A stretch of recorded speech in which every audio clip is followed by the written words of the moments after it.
Greetings to my fellow peace blunderers and welcome to my new video where I'm going to give you some proper practical advice based on one of the positions that I've recently had. Also, a quick note, we just launched our Discord server yesterday and we already had some fun, we played some quizzes, some chess games, so feel free to join guys if you want to find more friends on the internet and integrate more into this brilliant community that we've built so far. And if you just so happen to find this video useful, please like and subscribe, it helps me out massively. Love you. Have you ever had one of these situations where it was just takes, and after all the exchanges happen, you realize, well, bloody hell, what on earth have I liquidated to? I'm losing. Why have I done that? And what you'll see right now is a very typical example of such a situation. The more experienced players, your masters, your grandmasters, they see 10 moves in advance how they can liquidate to at least a drawing endgame, if not winning. But us, mere mortals, mate, sometimes I forget how my pieces move. What are you talking about? Okay, so in this position, I guess the main thing that I like to highlight is the difference between this bishop and this bishop. My bishop, and I'm playing white here, of course, is not hindered by my pawns and is a very good active attacking bishop. My opponent's bishop is the complete opposite of that. His pawns are in the same colors as the bishop, so the bishop is kind of passive and defensive.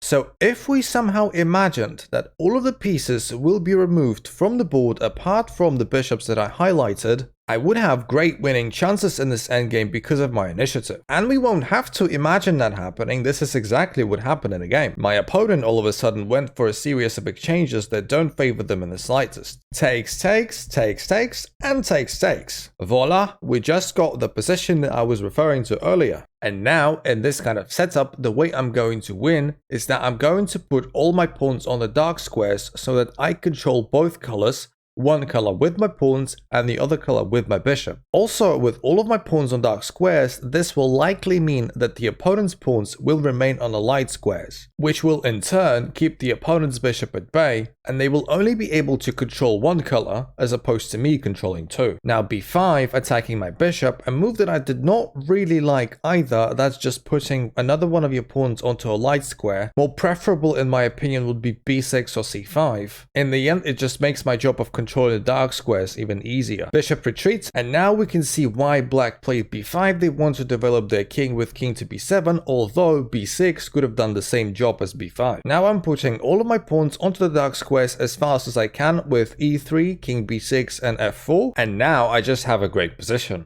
My pawns are completely invulnerable to the opponent's bishop being on dark squares, and my control over both colors will help me hinder the opponent's king mobility. c5 pushing the pawn, a very natural nice move, king d2 developing my king, bishop f5 blocking my f-pawn from pushing forward for the moment. And sadly for this bishop, this is probably the best he can do, just passive containment. King e3 developing my king even more, and after a5, as opposed to a more precise, let's say king c6, I understand that my opponent is completely focused on the queen side, which is in my opinion the wrong plan. By not centralizing their king and not making their position more flexible, it just gives me a clear plan of attack. The king will now not be quick enough to help his king side as I'm outnumbering his lone bishop with my two pieces.